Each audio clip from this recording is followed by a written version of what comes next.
Tyler is currently home for the holidays after nearly 2 months of receiving treatment at the Shepherd Center in Atlanta. He is scheduled to return to Atlanta January 4th. Back in 2013, it was determined that this program would bring an estimated $11 million of economic activity to the Mountain State during its first year. By the end of 6 years, this number would increase to over $36 million. How does this compare to the St. Patrick's Day riots of 2012 and the riots after the Texas game in 2012? They said that this area at least was not hit as hard. Several energy companies are teaming up to build a pipeline that, if approved, would run right through our state, including the Monongahela National Forest. Several of Cosby's shows were canceled in the wake of sexual assault allegations, but this show was not. ISIS has been criticized throughout the international community for what some are calling a genocide of religious minorities in northern Iraq. Residents say they hope that the project can help traffic and property owners exist in peace. Inside this courtroom, Charles Marsh pled guilty earlier to involuntary manslaughter for his role in a deadly incident that happened in 2012.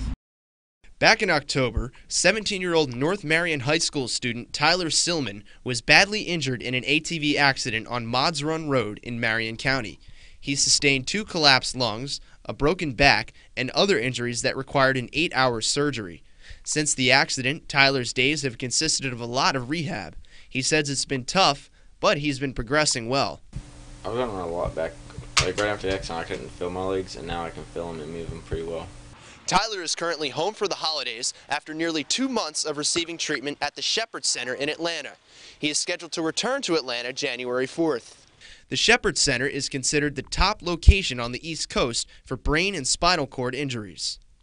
Several members of the community volunteered to build a ramp to make Tyler's house wheelchair accessible. A teacher from North Marion has also come by the house to help Tyler keep up with his schoolwork. Tyler's sister-in-law, Christy, says they didn't do it for the recognition, but just to help a fellow member of the community. Thank you probably wouldn't be a strong enough word. People have just the outpouring of support. Everybody that's came together that, like I said, either knows us or doesn't know us. We've had donations from people we don't even know. Everyone's been like really nice, like liking my Facebook page, commenting, posting statuses about me, and texting me and calling me, and everybody's been doing real well. Tyler also had some advice for all of those who enjoy riding ATVs. Make sure you know where you're riding and just don't hold it wide open. Tyler is doing quite well, but he still does need your help. For more information on his story and to donate to help with medical expenses, please visit the Prayers for Tyler Silman Facebook page.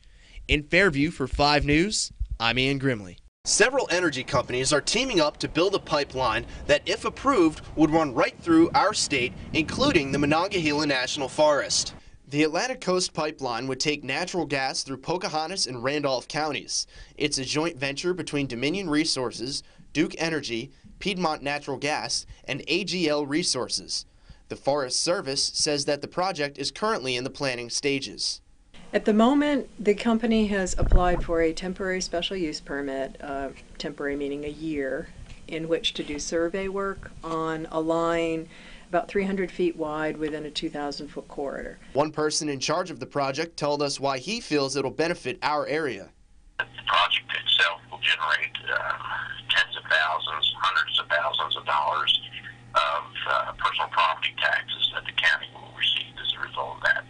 So there will be jobs and there will be opportunities for the county to receive a substantial increase in their personal property tax, which goes to schools and other unfunded opportunities that they have in those counties. Federal officials are currently seeking the public's input on whether surveys for the pipeline should be allowed at the forest. Some of you in the area are in favor of the pipeline being built. We need to be energy independent in this country. We've got many pipelines going through the National Forest right now. If you go to Seneca Rocks, you can see the pipelines over at Seneca Rocks. Most people don't even know they're there. There's no adverse effects to a pipeline. Others were not as quick to offer their support. While I appreciate the need for us to further our industry, and industry in West Virginia consists of fossil fuels and natural gas and things, it has to be balanced with what's best for keeping our environment and our people safe. The opportunity for public comment on the project ends February 13th. Locals who came down to the forest headquarters were happy to have their voices heard. In Elkins for 5 News, I'm Ian Grimley. I'm on High Street right now. As you can see behind me, there's a lot of chaos. I just heard tear gas being fired down here. Still a lot of rowdy students, police all over the place with riot gear. It's just a crazy scene right now. Fire crews responded to 37 fires during the riot. Police used different methods to maintain control, mainly tear gas and mace. We're farther down High Street right now, and we can't really go much farther because the tear gas is too much. I'm starting to feel it in my nose and my throat. The methods used by police apparently worked. The riots started late Saturday night and went into early Sunday morning, but they eventually got the scene under control. The riots also affected Grant Avenue. As you can see, some state police cruisers are behind me, so not only Morgantown and University police were involved, but state police as well. I asked a few of them, how does this compare to the St. Patrick's Day riots of 2012 and the riots after the Texas game in 2012? They said that this area at least was not hit as hard. Sunnyside, the neighborhood where Grant Avenue is located, is currently undergoing university-funded construction, which is partly a response to those riots. Luckily, there were no reported injuries Saturday night, but multiple arrests were made. In Morgantown for 5 News, I'm Ian Grimley. Here at the Municipal Auditorium in Charleston, people from all over came to see Bill Cosby perform. Now, several of Cosby's shows were canceled in the wake of sexual assault allegations, but this show was not. Charleston, West Virginia, Charleston Civic Center, March 28th, spring, time to thaw out with laughter. I can make that happen, 8 p.m. show.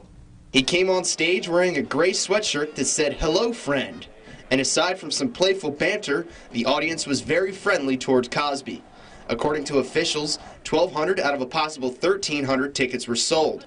Before the show began, a public address announcement was made, alerting the audience of a high probability of disturbances.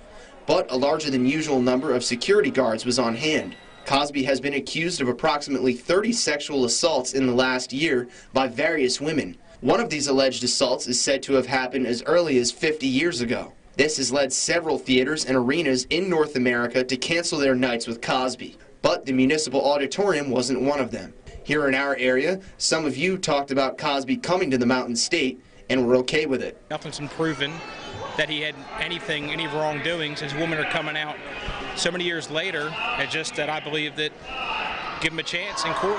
I watched it back in the day, but I feel he has nothing done nothing to me. Others said that the amount of accusations against Cosby should be enough for his shows to be canceled. With the elevated security, the crowd seemed to be under control. In Charleston for 5 News, I'm Ian Grimley. Inside this courtroom, Charles Marsh pled guilty earlier to involuntary manslaughter for his role in a deadly incident that happened in 2012. You will live with it, but he never beat us up, and that is the difference. That was Judge Alan Motes as he pronounced his sentence for Charles Marsh in the courtroom. Marsh pled guilty to involuntary manslaughter and will spend 1 year in Tigard Valley Regional Jail. On the night of October 13, 2012, witnesses say at the Double Deuce Tavern in Barber County, Marsh got into an altercation with fellow patron Greg Durst. Marsh admitted striking Durst in the face. While Durst was falling, his head hit a bar stool and then the concrete floor. He never regained consciousness and died 10 days later. Both Marsh and Durst, as well as several witnesses, were apparently highly intoxicated at the time of the incident. Marsh originally faced a second-degree murder charge and a possible 40 years in prison, but his attorney struck a deal with the prosecutor for Marsh to plead guilty to the lesser charge of involuntary manslaughter. Durst's family wasn't happy with the sentence. I believe it could have been handled better. There was witnesses that were not talked to. There was a witness in the courtroom that had not been talked to that does not drink. Durst's mother also had some harsh words for Marsh. He needs to make restitution for killing her. If he gets away with it, he'll kill somebody else. She also addressed the court, where she said that even though more than 2 years have passed, it's still hard to believe that her son is gone. Although Marsh says he's been rehabilitated, the judge said he still deserves a stiff punishment. In Philippi for 5 News, I'm Ian Grimley.